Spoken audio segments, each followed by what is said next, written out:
In the summer of 1887, a young ranch hand named Thomas Reed stopped on a lonely trail to help an old stranger load his heavy wagon.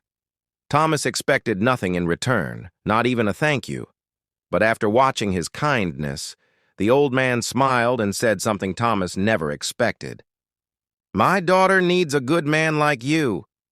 What Thomas didn't know was that this simple act of kindness would lead him to a woman who could change his life forever. So stay with us until the end to discover how one dusty wagon trail brought two hearts together. And if you enjoy emotional Old West stories, please like, share, and subscribe to the channel. Now let's get started. The Old Man's Wagon. The summer of 1887 had brought another long season of dust and heat to the open country outside Dodge City, Kansas. The sun hung high over the prairie, turning the distant hills pale beneath the cloudless sky. Along a lonely wagon trail, a young ranch hand named Thomas Reed rode his tired bay horse toward town. Thomas was 28 years old, broad-shouldered, quiet, and known among the ranchers for keeping his word. He had little money in his pockets, but his father had taught him that a man's character was worth more than gold. As Thomas rounded a bend in the trail, he noticed an old wooden wagon standing crooked beside the road. An elderly man was struggling with a large wooden crate. Thomas pulled on the reins. "Need a hand, sir?" The old man looked over his shoulder. His gray beard was covered with dust. "I reckon I do, son. This blasted crate refuses to listen to me." Thomas climbed down from his horse. "Then perhaps it needs convincing." The old man laughed. Thomas grabbed one side of the crate while the stranger pushed from the other. After several attempts, they finally lifted it into the wagon. "Much obliged," the old man said. Thomas noticed several heavy sacks lying in the dirt. "You got more cargo?" "Enough to break an old man's back," the stranger replied. Thomas smiled.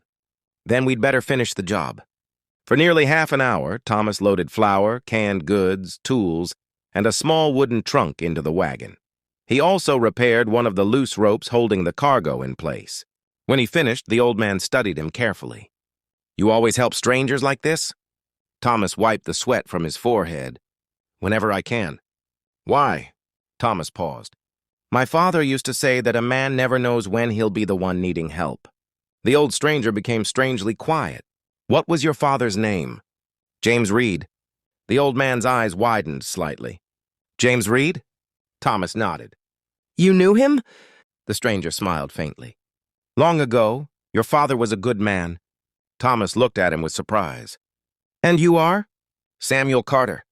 Samuel climbed slowly onto the wagon seat, then turned toward Thomas. "Tell me something, Thomas. Are you married?" Thomas chuckled. "No." "Sir, can't say I've had much luck with that." Samuel laughed beneath his gray mustache. "Well, perhaps your luck is about to change." Thomas raised an eyebrow.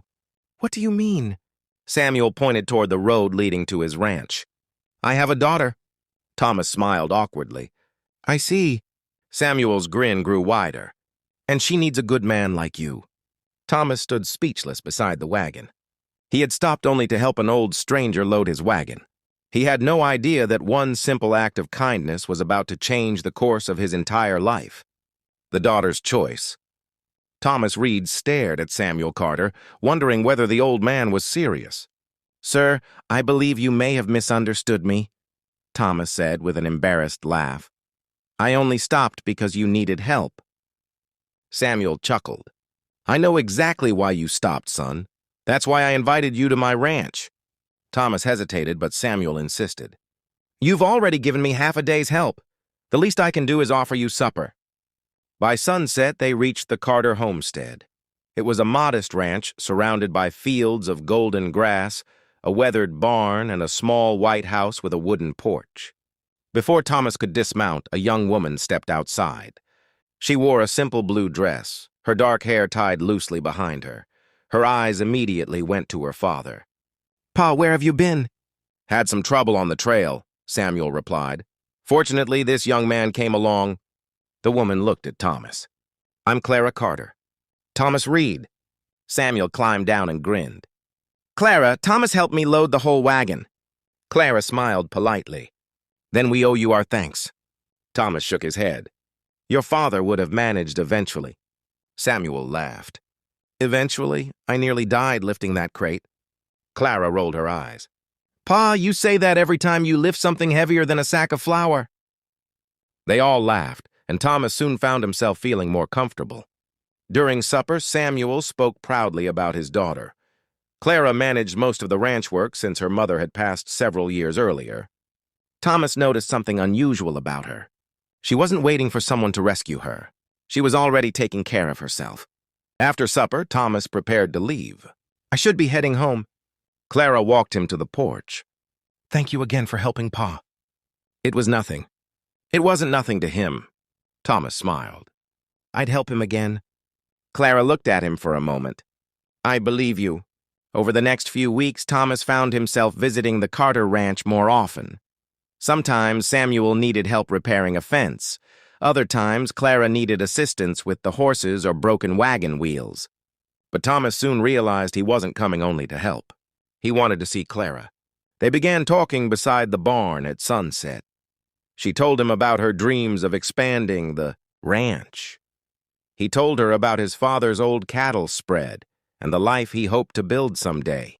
One evening, Samuel watched them from the porch and smiled. He had known from the moment Thomas stopped on that dusty road that the young man possessed something rare. Not wealth, not power, character. Several months later, Thomas stood beneath the old cottonwood tree beside the ranch house. Clara, he said nervously, I don't have a grand house or a fortune to offer you. Clara smiled. I never asked for either. Thomas took her hand. Then will you marry me? Clara's eyes filled with tears. Yes, Thomas, I was hoping you'd ask. From the porch, Samuel wiped his eyes and whispered, I knew that old wagon wasn't broken by accident. And Thomas finally understood. Sometimes the greatest changes in a man's life begin with something as simple as stopping to help a stranger.